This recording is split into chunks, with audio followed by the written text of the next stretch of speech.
በኢትዮጵያ ታሪክ በአንድ 56 ቦታ የተደገሰ ትልቁ ሰርግ እጅግ በጣም በውድ መኪኖች የታጀበ ባለሀብቶች በሙላ ተጠርተው ያልቀሩበት ፕሮግራም።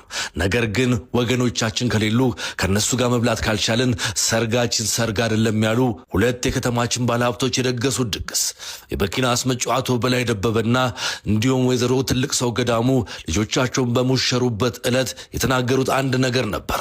እባካችሁ መቄዶንያ እንርዳ፣ ሰርጋችንም ከወገኖቻችን ውጪ የትም አይሆንምና እዛው እንገናኛሉ።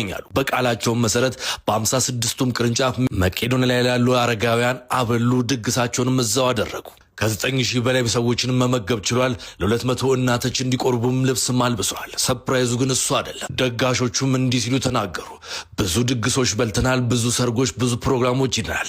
ነገር ግን ከመቄዶንያ የሚበልጥብን የለምና እዚህ በማድረጋችን ይቅርታ እንጠይቃለን። ይህ ወገናችን ከኛ ውጪ ማንም የለውም፣ እንደማትቀየሙንም እናስባለን አሉ። ሙሽሮቹም እናትና አባቶቻቸውን አስቸግረው የሰርጋችን ወጪ ለመቄዶንያ ይሰጥልን አሉ። 10 ሚሊዮን ብር ማበርከት ቻሉ። የአቶ በላይ ደበበ የመድኃኔዓለም ማህበርተኞች ጓደኞቻቸው ደግሞ በዛው ልክ 10 ሚሊዮን ብር አዋጥተው ለመቄዶንያ ለገሱ።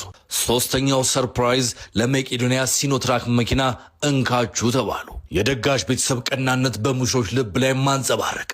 አቡነ መቃሪዎስም ቀለበታቸውን ባርከው ጋብቻቸውን አስፈጸሙ።